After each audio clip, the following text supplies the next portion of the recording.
بسم اللہ الرحمن الرحیم۔ ہم نے مذاہب سیریز کی پہلی قسط میں بدھ مت کے حوالے سے بات کی تھی۔ آج جین مت پر بات کریں گے۔ یہ گو کہ ایک غیر معروف مذہب ہے، لیکن اسے ہندوستان کا قدیم مذہب کہا جاتا ہے، جبکہ جین مت کے ماننے والوں کے مطابق تو یہ دنیا کا قدیم ترین مذہب ہے، اور ان کے مطابق جب سے دنیا وجود میں آئی ہے جین مت بھی موجود ہے۔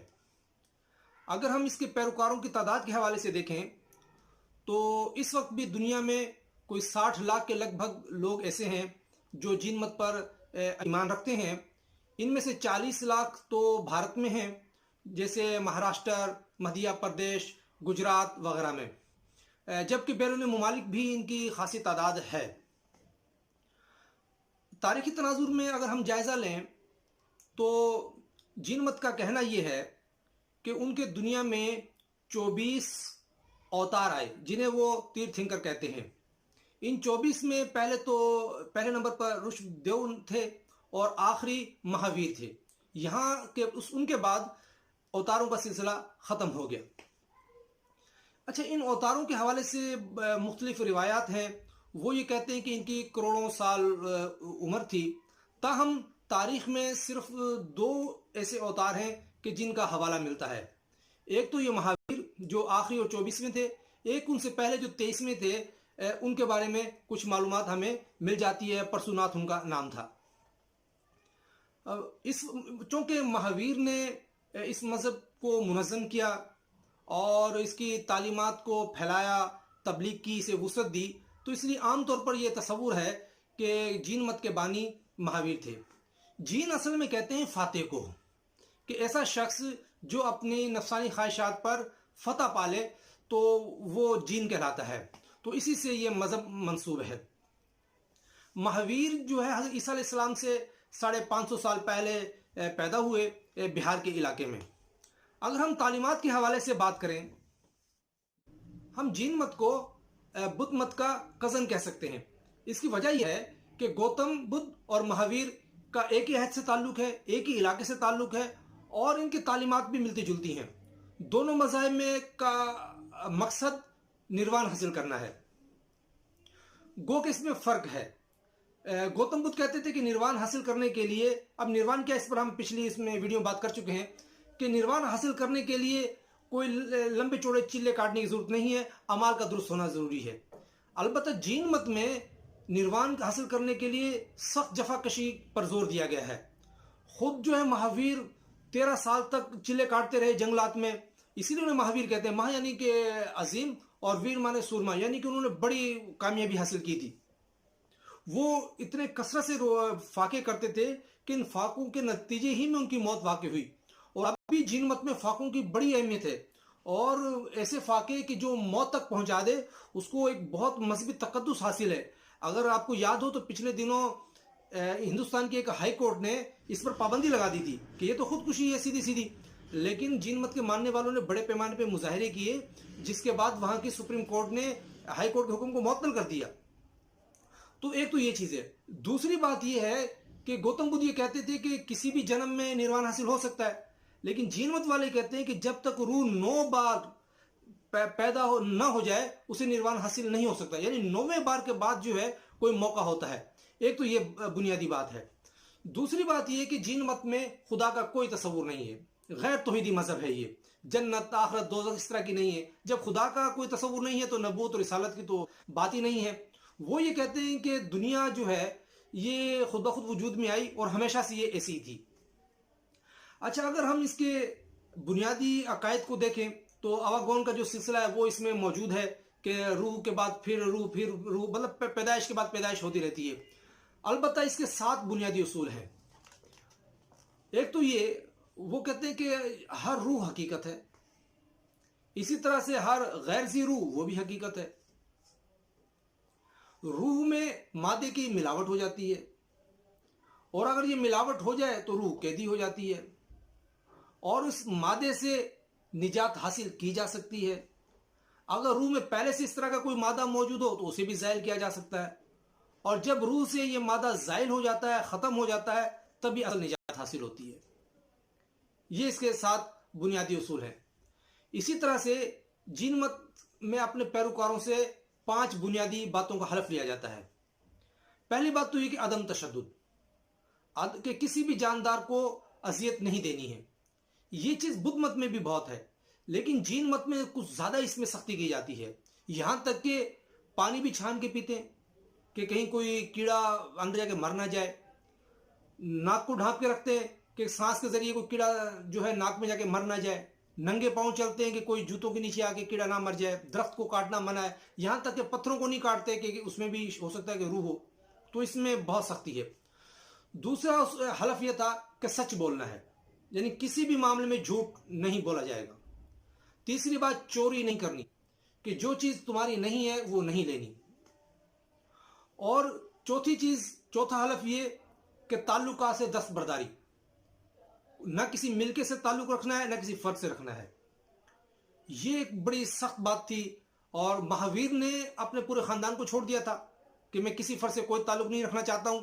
وہ کسی جگہ ایک دن سے زیادہ نہیں ٹھہرتے تھے تاکہ کوئی نیا تعلق نہ بن جائے کسی سے۔ اسی طرح سے ساری ملکیت سے انہوں نے دستبرداری اختیار کر لی تھی، یہاں تک کہ ان کے پاس کچھ بھی نہیں تھا، جو تن پہ جوڑا تھا وہ بھی گل گل کر بالکل گر گیا، تو اس کے بعد وہ برہنہ رہتے تھے، کچھ بھی نہیں پہنتے تھے۔ تو اپنے پیروکاروں کو، خاص طور پہ جو ان کو مذہبی رہنما ہے، ان کے لیے بھی یہ ہدایت ہے کہ ان کی کوئی ملکیت نہیں ہونی چاہیے اور نہ کوئی زیادہ کسی سے یاری دوستی ہو۔ اور آخری جو حلف تھا وہ جنسی عمل تھا، کہ جنسی عمل جو ہے اسے دور رہا جائے۔ مہاویر خود بھی عورتوں سے دور رہتے تھے، وہ بیوی وغیرہ چھوڑ دی تھی انہوں نے، بلکہ ایک فرقہ تو کہتا ہے کہ انہوں نے شادی کی نہیں تھی۔ تو وہ اپنے جو مذہبی رہنماؤں کے بارے میں بھی یہ تھا کہ وہ بھی جنسی عمل سے دور رہیں۔ تو یہ 5 بنیادی اصول تھے۔ اس کے علاوہ اگر ہم دیکھیں تو جین مت میں جو ہندوؤں کی رسومات ہیں اس کی نفی ہے۔ مثال کے طور پر ہندو قربانیاں دیتے تھے اپنے دیوتاؤں کی، جین مت میں اسے نہیں مانا جاتا۔ برہمن کو ایک بڑائی حاصل تھی ہندو معاشرے میں، جین مت نے اس کی نفی کی۔ اور اسی طرح سے جو ہندو کی وید مقدس کتابیں ہیں یہ اسے مقدس نہیں مانتے تھے، یہ کہتے تھے ایسا کچھ بھی نہیں ہے۔ اچھا، اسی طرح سے جو ہے ہم دیکھیں بت پرستی، جین مت کے ابتدائی دنوں میں بت پرستی نہیں تھی، یہ بہت بعد میں آئی ہے۔ ہاں یہ ہے کہ جین مت میں ہندوؤں کے جو بڑے بڑے دیوتا ہیں ان کو تسلیم کیا جاتا ہے۔ اچھا، یہاں یہ بات نوٹ کرنے کی ہے کہ جین مت وہ پہلی احتجاجی آواز ہے جو ہندو معاشرے میں بلند ہوئی، یعنی سب سے پہلے ہندو رسم و رواج کے خلاف بغاوت انہوں نے کی۔ یہ ذات پات کی بالکل نفی کرتے ہیں، کہ خاص طور پر ذات پات کو جو مذہبی رنگ دیا گیا تھا کہ جی فلانی قوم فلانے دیوتا کے ہاتھ سے پیدا ہوئی، پاؤں سے پیدا ہوئی، سر سے پیدا ہوئی، وہ کہتے تھے یہ فضول باتیں ہیں۔ تو ان چیزوں سے کہ ایک سچائی، دیانتداری اور ذات پات کے نظام کی نفی، رسومات کی نفی، اس سے جو ہے ان کو بہت عوام میں مقبولیت حاصل ہوئی۔ لیکن ہوا یہ کہ مہاویر کے انتقال کے کچھ عرصے بعد جین مت 2 فرقوں میں تقسیم ہو گئی۔ ایک تو یہ تقسیم کس بات پہ تھی؟ بنیادی تقسیم لباس کے معاملے پر بحث تھی۔ ایک فرقہ وہ کہتا تھا کہ لباس کی ضرورت ہی نہیں ہے، وہ یہ ابھی بھی ہے، وہ کہتے کہ جی مہاویر جو ہے ننگے رہتے تھے، برہنہ رہتے تھے، تو لہٰذا ہمارے جتنے بھی جو سنیاسی بابا وغیرہ ان کو برہنہ رہنا چاہیے۔ اب یہ کمبھ میلہ جو ہوتا ہے بھارت میں بہت بڑا، وہاں جو ان کے جین مت کے جو جاتے ہیں یہ بابے وغیرہ وہ برہنہ ہوتے ہیں سارے۔ انہوں نے اپنے مندروں میں جو مورتیاں رکھی ہوئی ہیں وہ بھی برہنہ مورتیاں ہیں۔ اسی طرح سے وہ عورتوں کے معاملے میں بہت سخت ہیں، یہ جو فرقہ ہے ان کا، یہ کہتے تھے کہ عورت کو نروان ہو ہی نہیں سکتا، یعنی کوئی عورت کوئی صوفی بزرگ نہیں بن سکتی، اسی لیے وہ عورتوں کو اپنے مندروں میں بھی نہیں آنے دیتے۔ جبکہ ان کا جو دوسرا جو طبقہ ہے وہ سفید لباس پہنتا ہے، اس لیے ان کو سفید پوش کہتے ہیں۔ اب تصویروں میں دیکھتے ہیں کہ سفید ماسک وغیرہ انہوں نے لگایا ہوتا ہے۔ تو یہ جو لوگ ہیں یہ لباس کے قائل ہیں، اور اسی لیے اپنی مورتیوں کو بھی یہ لنگوٹ وغیرہ باندھ کے رکھتے ہیں مندروں میں۔ جبکہ عورتوں کے معاملے میں بھی یہ روشن خیال ہیں، یہ کہتے ہیں عورتوں کو بھی نروان ہو سکتا ہے، اسی لیے ان کی عورتیں جو ہے وہ مندروں میں جا سکتی ہیں۔ ایک اور فرقہ بھی ان کا آیا تھا، وہ بت پرستی کے اس نے خلاف آواز بلند کی تھی، لیکن اسے زیادہ قبولیت حاصل نہیں ہو سکی۔ اس وقت بھی اگر ہم دیکھیں تو زیادہ تر جو پیروکار ہیں جین مت کے وہ سفید پوش لوگ ہیں۔ اگر ہم اس کے اثرات کی بات کریں، چونکہ تعلیمات بہت سادہ تھی، ہندو معاشرے میں ایک پہلی آواز تھی اصلاح کی، لوگوں نے اسے قبول کیا اور اس کو فروغ بھی ملا. راجستھان کا علاقہ ہے ہندوستان کا، اس میں آج بھی جین مت کے لوگ بہت تعداد میں پہلے بھی تھے، اور اس طرح سے اور بھی ریاستیں، بیشتر ریاستوں میں ان کی جین مت کی کچھ نہ کچھ آبادیاں ہیں. اگر موجودہ پاکستان کی ہم بات کریں تو پنجاب کے کچھ علاقوں میں جین مت کے لوگ تھے. اسی طرح سے نگر پارکر جو سندھ کی آخری جو علاقہ ہے وہاں بھی جین مت کے 70 کی دہائی تک لوگ تھے. وہاں پر اب بھی ان کے بڑے قدیم مندر وہاں موجود ہیں. تو معاشرے میں بہرحال ان کی دعوت کو قبول کیا گیا، لیکن یہ دعوت کو اتنی زیادہ نہیں تھی کہ چھا جاتی. گو کہ کچھ موریہ خاندان وغیرہ نے جو سربراہ تھے انہوں نے سرپرستی کی، لیکن بدھ مت کی طرح بہرحال یہ نہیں پھیل سکے.